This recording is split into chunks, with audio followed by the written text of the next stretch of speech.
Oke, di video kali ini aku nggak bakal ngasih tips ataupun cara apapun itu, tapi aku cuma mau cerita update aku selama ini kemana aja, kenapa off dalam sosial media, kenapa dari YouTube, IG, dan semisalnya. Jadi posisinya kalau kalian belum tahu sekarang, alhamdulillah aku sudah ada di Malaysia dan aku sudah di sini selama 3 bulan. Kenapa aku di sini ya? Karena aku dapat kesempatan untuk bisa mengajar di sebuah pondok tahfiz di Malaysia ini. Dan kalau kalian tahu, pada pertama kali aku datang ke sini ada suatu kejadian yang bikin aku tuh kayak, ini aku boleh nggak nih masuk Malaysia?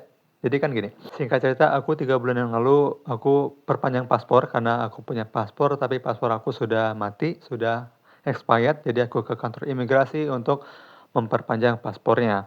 Oke, paspor sudah jadi dan juga nggak lama kemudian aku langsung berangkat ke Malaysia, ke Kuala Lumpur, terbang dari Bandar Udara Supadio, berangkat ke Jakarta dulu, Soekarno-Hatta, lalu ke Kuala Lumpur. Aku tahu itu ternyata boros banget.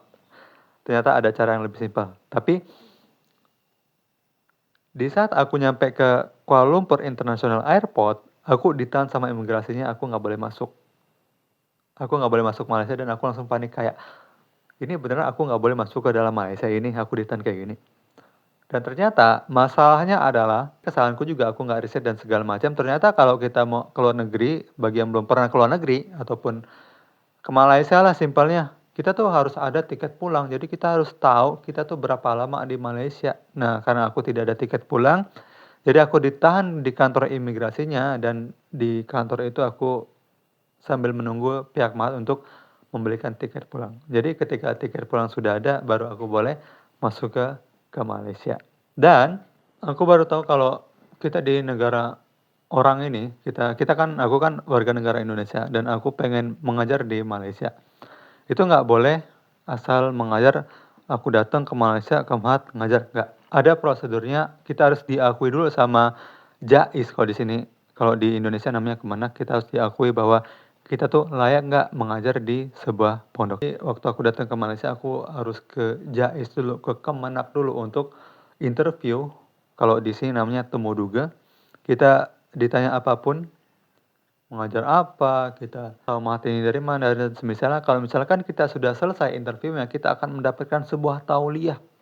Dan tauliah itu adalah syarat kita bisa mengajar di sini, di Malaysia. Dan setelah itu belum selesai. Setelah itu kita ngurus lagi ke imigrasi untuk menerbitkan visa pengajar. Setelah visa pengajar terbit, barulah kita resmi boleh bekerja di Malaysia sini. Itulah mengapa 1 bulan kebelakangan ini, 2 bulan belakangan ini aku jarang banget bikin sebuah konten karena lebih fokus kepada mengajar di Mahat ini.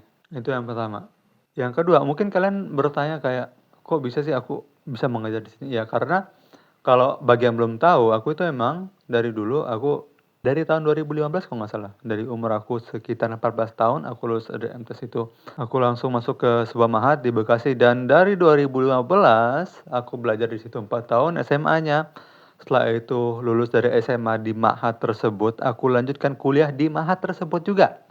Yang mana kebetulan kuliahnya itu baru dibangun, kampusnya baru dibangun dan aku termasuk angkatan yang kedua, yaitu dalam bidang pendidikan bahasa Arab. Jadi memang backgroundnya pendidikan, karena memang backgroundnya pendidikan, ada kesempatan untuk mengajar di Malaysia, ya udah jadilah aku di Malaysia ini.